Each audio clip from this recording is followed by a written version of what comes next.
Welcome everyone to a new Draw With Me tutorial, this time using coloured pencils. For this drawing I have chosen some bright bluebells.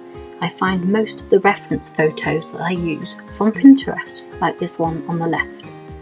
I used to use Google image searches, but they don't seem as varied as they previously were. I am working on Strathmore 400 series tone tan paper of approximately 118 GSM. The tan paper I find makes the colours, especially the white, stand out so much more than if you were working on white paper. Right, let's get stuck in. I have already made a quick sketch of the bluebells using the mechanical pencil. I find mechanical pencils the best to use for drawings that need to be precise and sharp. It minimises the chance of the lines becoming bolder as a normal pencil loses its sharp tip, and also prevents any small particles of graphite, which I often have using a standard pencil, which just get rubbed into the paper as you work. Papermate are a good brand for mechanical pencils.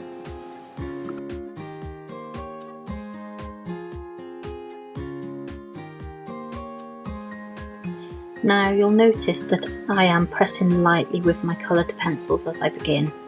This is so that I don't lay down such a thick layer that nothing else can be put on top for shading, lighting or blending. So start off light and steady. I swap out quickly between colours as I map out the different areas of the petal. Remember that nothing in nature is a flat one colour. It has many textures and shading or lighting which gives you the realistic effect when drawing or painting it.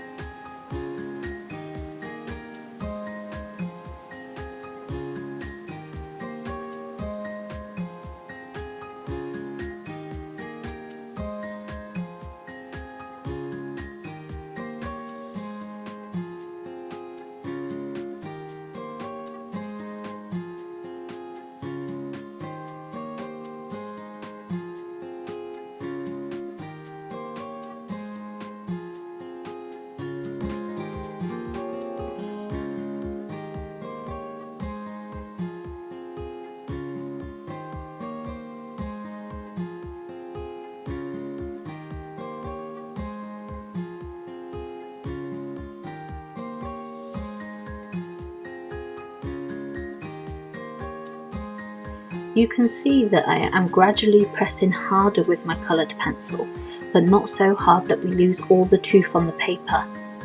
The tooth is the texture you can feel when you touch the paper, and the tooth is what holds the colours when drawing.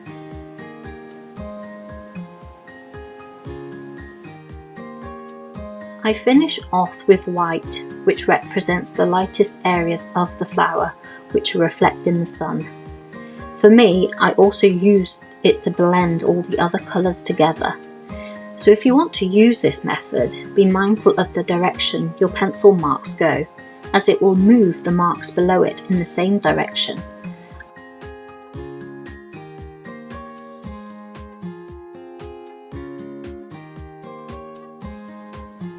On the left I'm showing you an example of how the pencils look once you've added the white over the top for blending. If you follow the pencil marks above the vertical way, they all sit correctly.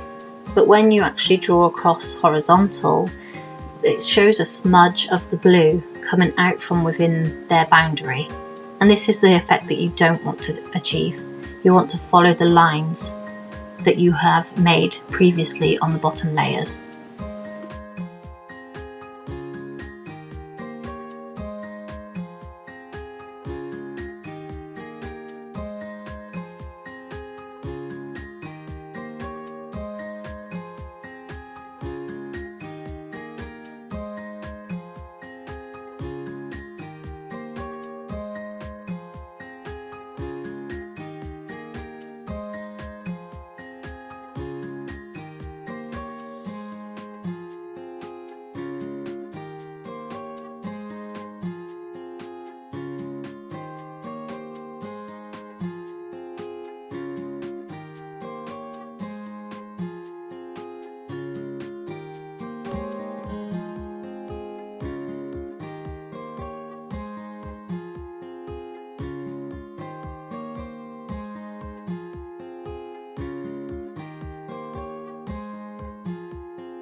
As you may know from my other videos, I work in many different mediums, and the honest best advice I can give you is to experiment.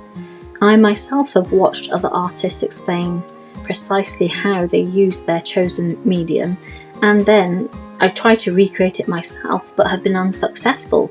So I would honestly say experiment with whatever medium you choose to use. It works differently for most people, and you can't always create the same effect someone else has because there are so many different brands out there.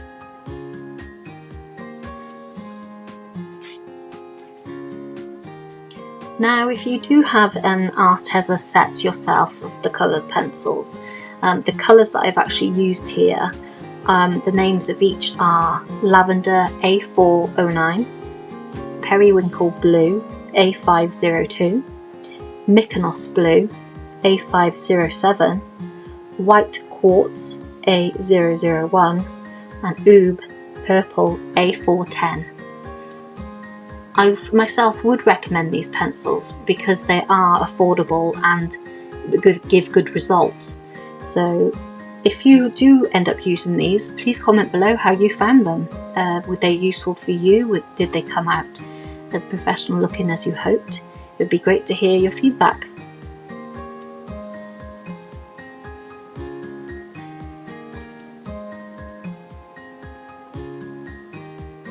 So as I've said, for my coloured pencil drawings I use Arteza Expert. They are a great product as they produce what I feel is a realistic looking drawing. They come in a wide range of colours, they are acid free and blendable. They're also a great price if you're on a budget and can be purchased from their website, Arteza. My set has a massive 72 colours and costs less than £40.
This is a good example here on how you can use the white pencil crayon to blend the bottom layers.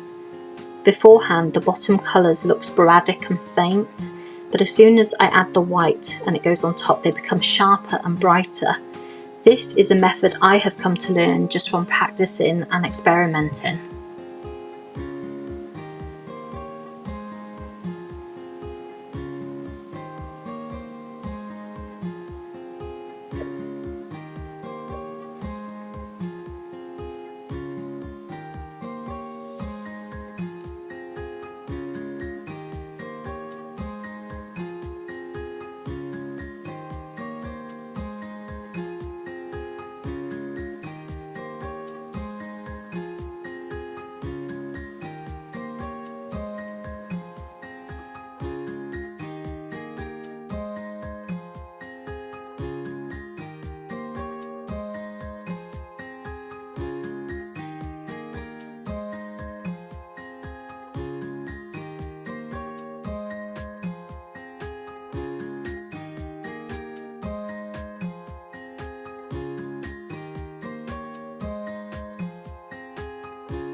You'll notice from my reference photo that I haven't copied it exactly. I've created my drawing using the segments of the photo I liked the most and left out bits that I didn't feel necessary to include. And you can do this with any reference photo or drawing that you find, whether it be in a magazine or the internet or social media.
As I make my way through my drawing, I increase the pressure of the pencil crayon the closer to the top layer as I go.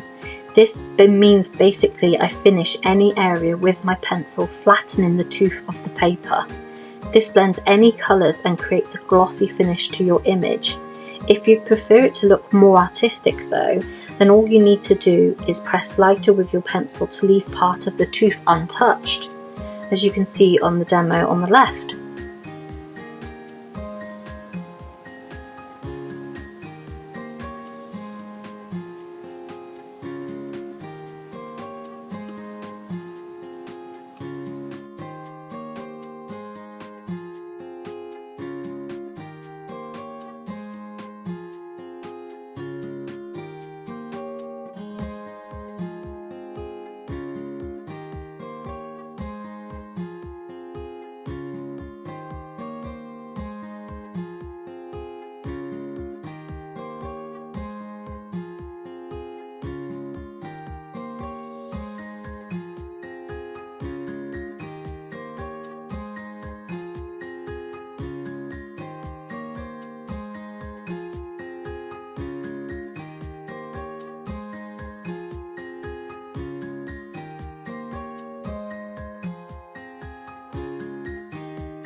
Continue your drawing, taking your time to place your bottom colour layers in the correct places to match that of your reference photo before applying harder pressure to finish off.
And on to the final part, which is the stem. Now with bluebells, the stem is quite fat and more of a maroon colour the higher up you go. Adding all these details help your image to look realistic. It's also more appealing to look at and looks more professional.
Thank you so much everyone for joining me once again. Leave a comment below if you want to see me draw anything specific. It'd be great to hear from you. Thanks!